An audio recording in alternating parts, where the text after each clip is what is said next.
추동환의 어텐션 이코노미 시간입니다. 오늘은 어려울수록 힘을 합친다. 여기에 대해서 깊이 파보는 시간을 갖도록 할 텐데요. M&A에 대한 이야기고요. 오늘은 추동환 기자와 함께 이야기 나눠보도록 하겠습니다. 기자님 안녕하세요. 네, 안녕하세요. 우리 추석이 아닌 크리스마스를 앞두고 있는데 네네. 크리스마스 계획 어떻게 되시나요? 저는 가족들과 함께 크리스마스 연휴를 일본에서 보낼 것 같아요. 일본 일본으로, 가시나요? 네, 내일 떠날 예정입니다. 너무 부럽습니다. 자, 저는 일본의 김을 좋아합니다. 참고로. 네, 알겠습니다. 네, 알겠습니다. 본격적으로 시작을 해보도록 하겠습니다. 2023년 정말 많은 경제 변곡점이 있었습니다. 경제도 어려웠는데 M&A가 그래서 더 많이 일어나기도 한 것 같은데 M&A가 두 가지 양가적인 측면이 있는 것 같습니다. 네, 맞습니다. M&A 한국말로 표현하면은 인수 앤드 합병입니다. 인수 합병이라는 것이 여러 가지 요인에서 발생할 수 있는데요. 사실 트렌드라는 게 있는 것 같아요. 올해 하반기 같은 경우에는 이제 7월, 9월쯤에는 IPO가 또 잠깐 붐이 이르지 않았습니까? 여러 기업들이 미국 증시에 상장을 하면서 여러 가지 이슈가 있었고요. 그리고 최근에 좀 많이 들리는 소식이 바로 이 M&A 소식입니다. 전 세계 곳곳에서 M&A가 이루어지는 뉴스가 계속해서 나오면서 저희가 뉴스를 다루는 픽미업 코너에서 계속해서 M&A 뉴스가 보도가 됐었는데요. 그 말인즉슨 2024년 3년도에는 변곡점들이 많았다라는 것입니다. IPO가 흥했던 때가 있었고요. 주식이 또 상승장이 있었을 때, 그리고 지금은 M&A에 대한 관심이 많아지고 있는 시장이다라는 점에서 올해를 마무리하고요. 또 내년도에도 이 M&A가 어떤 영향을 미칠 것인가 좀 봐야 될 것 같은데, 기본적으로는 경제가 좀 어려워지면 M&A가 좀 적어지는 경향성이 있긴 해요. 아무래도 경제가 어려운 만큼 투자금이 줄어들고 그럴 자금들, 인수합병을 할 자금들이 줄어든다라는 측면인데, 국내 먼저 살펴보면 M&A의 투자 자금이 전년 대비 12% 정도 감소한 14조 원 규모를 기록했다라는 자료가 나와 있습니다. 자, M&A 건수도 올해는 60건인데 전년도 22년도에 158건인 것에 비하면요 많이 줄어들었죠. 62%가 감소했다라는 겁니다. 즉 한국을 기준으로 말씀을 드리면 이러한 M&A 경기가 좋지 않았다라고 정리를 해볼 수 있을 것 같은데, 그럼에도 불구하고 전 세계의 M&A는 계속해서 이루어지고 있다라고 분석이 되고 있고요. 첫 번째 자료를 한번 보시면 전 세계를 기준으로 섹터별로 M&A 규모가 어떻게 되는가에 대한 자료가 나와 있습니다. 딜 사이즈라고 보시면 될 것 같은데요. 아무래도 딜 사이즈가 크다라는 것은 이러한 인수합병이 많이 있었던 섹터가 있었다라고 정리를 할 수 있을 것 같고, 눈에 띄게 많은 곳이 바로 에너지입니다. 에너지가 압도적인데요? 네, 에너지가 압도적으로 많은 규모를 보여주고 있는데요. 규모가 5억, 100만, 1000만, 5억 300만 달러 정도 규모가 되고 있고, 그 뒤를 이어서 유틸리티, 헬스케어, 파이낸셜, 그리고 부동산 순으로 나와 있습니다. 자, 이것만 보셔도 현재 올해 특히 관심이 많았던, M&A 시장에서 관심이 많았던 분야가 바로 에너지 분야라는 걸 좀 알 수 있을 것 같고, 이러한 분위기가 전 세계 M&A 뉴스에서도 주도적으로 나왔다라고 정리를 해볼 수 있을 것 같습니다. 두 번째 자료도 한번 보시면은 그러한 부분이 또 작년과 비교해서 어떻게 늘어났냐, 줄어들었냐도 나와 있는데요. 회색으로 나와 있는 것이 지난해 22년도의 자료고요. 지금 노란색으로 표시된 게 23년도의 M&A 규모 자료입니다. 자, 금융이나 부동산 쪽 같은 경우에는 거의 반토막이 났죠. 그런데 그렇죠. 늘어난 분야가 바로 헬스케어가 작년보다 늘어났었고요. 그리고 에너지 분야가 앞서 보신 것처럼 굉장히 많이 늘어났습니다. 그런데 에너지가 이렇게나 압도적인 이유가 뭔가요? 자, 이 에너지 분야에 대한 관심이 계속 커지고 있었고요. 이게 주요한 섹터이기도 했었습니다. 그런데 에너지 산업에서 굉장히 큰 변화가 올해 있었죠. 바로 전기차 시대가 도래했다라는 겁니다. 자, 에너지 같은 경우에는 집에서 사용하는 난방과 관련된 기능도 있겠지만 자동차를 이용하는 데 쓰이는 화석 연료도 굉장히 중요한 산업의 핵심 분야라는 것인데요. 정유 업체들이 지금까지 해왔었던, 돈을 잘 벌어왔던 산업에서 이제는 더 이상 돈을 못 벌 수도 있다라는 우려가 커졌던 이유가 전기차에 대한 수요가 많이 늘어난 것뿐만 그렇죠. 아니라, 그리고 미국 정부, 유럽 등지에서는 친환경 에너지 정책을 계속해서 확대해 나가고 있었습니다. 그 말은 기존에 해왔던 사업 먹거리만으로는 계속해서 돈을 벌 수 없을 수 있을 것이다라는 우려가 커졌다라는 거고요. 그로 인해서 다른 기업, 다른 미래 먹거리를 발굴하기 위해서 그 전략으로 바로 이 M&A를 택했다라고 볼 수 있을 것 같습니다. 자, 미국에서 가장 큰 에너지 업체라고 하면 엑손모빌입니다. 엑손이란 브랜드를 들어보신 분들도 많을 텐데요. 네. 여기 같은 경우에는 지난 10월에 기업인데 셰일 오일을 만드는 업체입니다. 바로 피오니아 내추럴 리소시스라는 기업을 무려 600억 달러에 달하는 큰 돈을 들여서 인수를 했는데요. 바로 셰일 가스가 현재 하고 있는 석탄 연료보다는 훨씬 더 미래지향적이고 친환경적이다라는 좀 투자적 결정을 했다라는 것이고요. 경쟁사고 바로 셰브론입니다. 여기도 에너지 기업인데 여기에서도 530억 달러라는 굉장히 큰 돈을 투자를 해서 남아메리카 가이아나 유전을 개발하고 있는 헬스 코퍼레이션을 인수했습니다. 규모가 정말 크죠. 그러니까 한 개 기업이 다른 기업을 인수하는 금액 자체가 크다 보니까 건수가 적더라도 그 전체 규모는 매우 크게 보였다라고도 해석이 되고요. 또 유명한 기업이 하나 있습니다. 바로 버핏의 버크셔 해서웨이가 투자한 기업이죠. 옥시덴탈이라는 기업도 최근입니다. 12월 달에 120억 달러를 들여서 크라운록이라는 회사를 인수했습니다. 여기도 바로 셰일 가스를 개발하는 업체이거든요. 이제 미래 먹거리를 바라보고 있는 여러 에너지 기업들이 셰일 가스라는 새로운 에너지 자원 뿐만 아니라 최근에는 리튬과 같은 원자재 시장에 대한 투자도 확대해 나가고 있는데 그 전략으로 M&A를 택할 수밖에 없다라는 것도 좀 유의해서 보시면 좋을 것 같아요. 탈탄소화라는 시대적인 흐름을 어쩔 수 없이 따라가다 보니까 에너지 쪽의 M&A 합병이 두드러졌습니다. 올해는. 이 외에도 다양한 사례들을 기자님께서 소개를 해주셨는데 M&A 같은 경우에는 언제 가장 많이 이루어지나요? 예, 이게 시기가 딱 지금 절묘하게 이어지고 있습니다. 바로 2020년 코로나 사태가 터진 이후로 지금 22년도까지는 계속해서 유동성이 커진 시장이지 않습니까? 그 말인즉슨 투자 자금이 좀 많이 있었고요. 시장에 풀려있던 저금리의 유동성들이 투자할 곳을 찾아서 계속 헤매고 다녔다는 겁니다. 이 시기가 20년부터 22년도라고 보시면 될 것 같고 이때가 호황되는 호황 경기를 기반으로 한 많은 M&A 그리고 스타트업 투자가 이루어진 시기고요. 당시만 해도 이제 투자 자금이 풍부하고요. 기업 성장의 가능성이 큰 곳에 대한 투자를 계속 확대할 수 있는 분야였습니다. 또한 코로나 시국이 가져온 기본적인 여러 가지 경제 체제의 변화가 있었거든요. 집에서 근무하는 경우가 늘어나고요. 언택트 시장이 확대되는 등 새로운 산업이 성장하다 보니까 기존에는 관심을 가지지 않았던 기업이나 새로운 기술들에 대한 관심이 커질 수밖에 없었던 것이죠. 뭐 예를 들면 줌 같은 기업이라든지 여러 가지 기업들이 이런 언택트 시대에 또 새롭게 떠오른 기업인데요. 이런 기업을 중심으로 새로운 투자처들이 생기고 자금들이 또 새로운 기업들을 발굴하고 투자하는 것들이 일반적인 행태라고 보시면 될 것 같고 뿐만 아니라 신규 산업이 성장한다라는 것이 바로 이 M&A 시장에서는 굉장히 중요한 화두입니다. 그게 대표적인 게 바로 인공지능 기술이었겠죠. 네. 빠질 수 없죠. 네, 올해 같은 경우는 인공지능이 사실 연초부터 연말까지 계속해서 화두가 되고 있는데 그렇죠. 이 산업이 갑자기 급성장을 하다 보니까 여기에 있는 신규 기업들 그리고 핵심 기술 기업들에 대한 투자 관심이 커지고 있고요.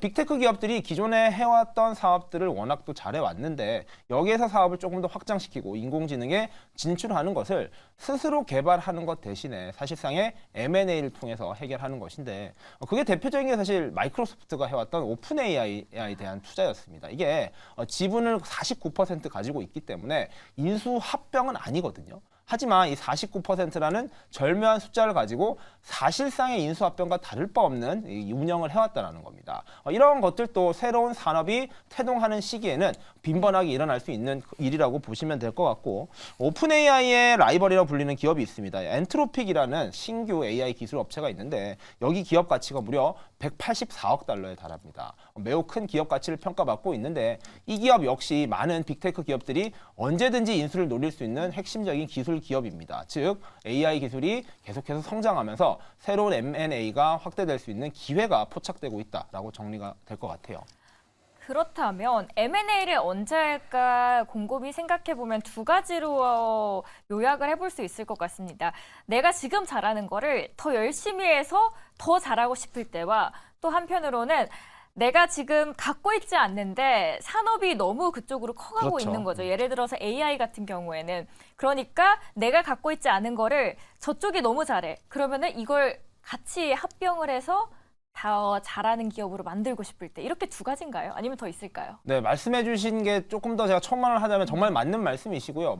그런 취지로 하고 있는 것들이 조금 더 사례를 말씀드리면 현대자동차 같은 경우에도 이 보스턴 다이나믹스라는 휴머노이드 로봇 업체를 인수를 했었거든요. 여기 같은 경우에도 자동차 회사가 로봇 회사를 인수한다. 어찌 보면 굉장히 거리가 먼 것 같은데 인수가 이루어졌습니다. 여기 같은 경우에도 기존에 해왔던 사업을 잘하기 위한 것뿐만 아니라 로봇이라는 것이 전 세계 그리고 여러 기술에서 많이 쓰이고 있다 보니까 융합을 했을 때 잘 될 것이다 라고 두 번째로 말씀하셨던 새로운 산업, 새로운 미래 먹거리를 위한 투자였다라고 설명을 할 수 있을 것 같고요.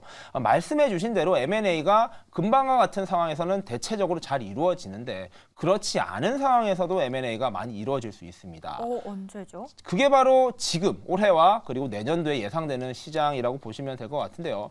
현재 거시경제가 뭐 주식은 좀 미국 주식은 잘 가고 있지만 네. 국내 같은 경우에도 계속 지금 안에 갇혀 있고요. 전 세계에서는 경제 불안감이 훨씬 더 큰 상황이기도 합니다. 내년도 경제는 또 내년이 되어 봐야 알긴 하겠지만 시장이 불안해지고 있다 보니까 오히려 M&A 시장에서는 기회가 오고 있다라는 이야기가 나오고 있는데 무슨 뜻이냐면요. 지금까지는 유동성 때문에 덩치를 키워왔고 M&A를 통해서 많이 먹거리를 발굴해왔던 기업들이 이제 경제가 어려워지기 때문에 몸집을 다시 줄여야 된다는 겁니다. 그 말인즉슨 자기들이 가지고 있었던 핵심 사업 또는 핵심 사업이 아닌 사업들을 조금씩은 덜어내야 될 상황이 발생한다는 것인데요. 국내 사례를 예를 들면 이제 카카오 같은 이야기를 해볼 수 있을 것 같아요. 카카오도 사실 카카오톡이라는 커뮤니케이션 서비스에서 시작을 했었습니다. 그게 전부였는데 계속해서 성장을 하다 보니까 교통, 금융, 사실 파이낸셜까지 모든 분야에 진출한 이제 거대 공룡이 되어버렸죠. 그랬더니 문제가 불거진 게 바로 올해지 않습니까? 올해 여러 갑질 문제 그리고 소상공인 침해 문제 등이 발생하면서 그 덩치를 줄여야 된다라는 지적이 나오고 있습니다. 결국에는 빠른 큰 성장을 하면 할수록 이렇게 좀 몸을 덜어내야 되는 가볍게 해야 되는 이슈도 금방 찾아온다라는 것인데 20년부터 22년, 3년이란 짧은 시간 동안 여러 산업들이 부풀어 올랐다 보니까 23년도 올해 같은 경우에는 그 몸집을 좀 줄이고 거품을 걷어내는 시간이 시작되고 있다라고 정리를 하면 될 것 같고요.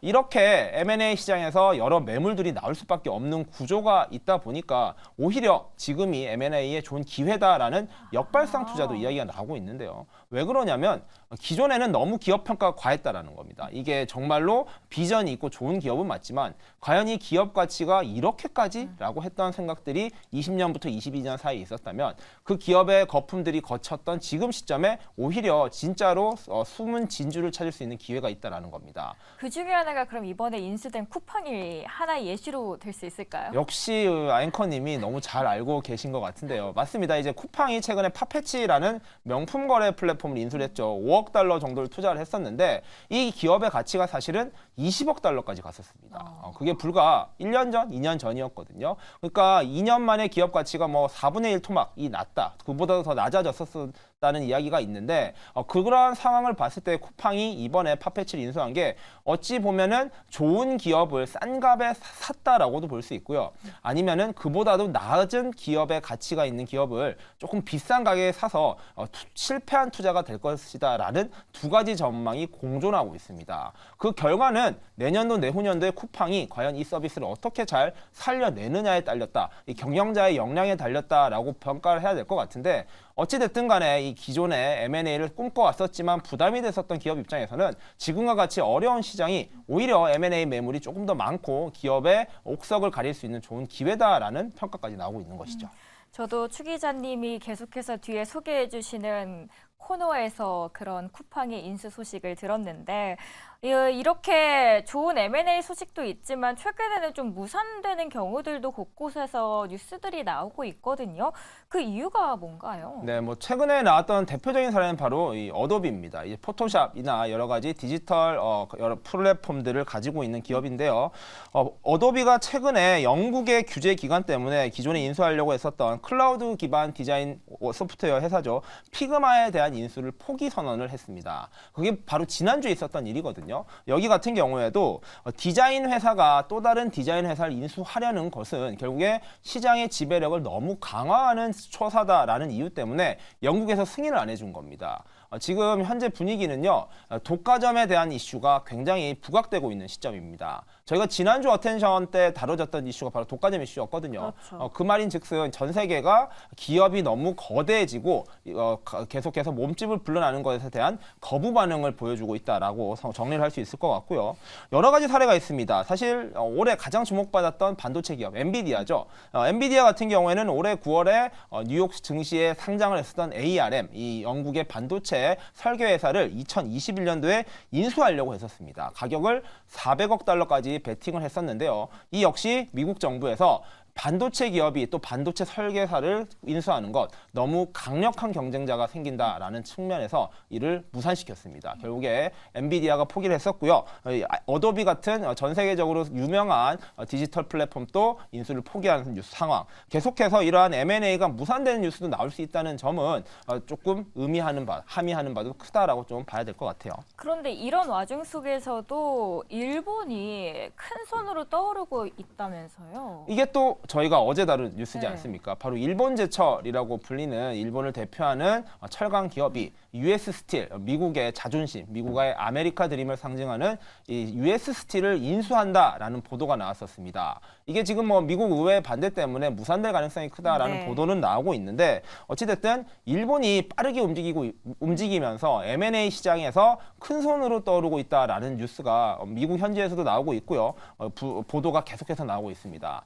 사실 기본적으로 글로벌 M&A 시장에서 일본의 상황이 좋지는 않습니다. 왜냐면요. 엔저가 지금 계속 지속되고 있지 않습니까? 엔저라는 상황은 반대로 말하면은 달러 시장에서는 엔이 굉장히 가치가 떨어지기 때문에 글로벌 M&A는 당연히 달러로 기준으로 하거든요. 네. 그러니까 엔화가 더 많이 들 수밖에 없는 상황입니다. 그러면 엔화, 즉 일본이 M&A를 하기에 좋은 시장이 아닌데 왜 이렇게 M&A에서 거물이 되고 있냐? 바로 일본 내 기본적인 경제가 좋기 때문입니다. 지금 뭐 토요타로 대표되는 일본의 기업들이 많죠. 그런 기업들이 올해 역대급 실적을 계속해서 내고 있고요. 한국만 해도 코스피나 코스닥이 사실 계속 밴드 안에 갇혀 있는데 일본 증시가 30년 만에 최고치를 계속 경신하면서 역대 최고의 시장 성적을 내고 있습니다. 그 말인즉슨 기업들이 경영을 잘하고요. 주가가 올라간 만큼 유동성 그리고 투자할 수 있는 자금의 여력이 생겼다라는 거고요. 전 세계가 거시경제 위기를 겪는 것과 반대로 일본 기업들은 잘 되고 있기 때문에 당연히 더 좋은 기업에 투자를 하기 위한 M&A를 시도하고 있다라는 이야기가 나오고 있습니다.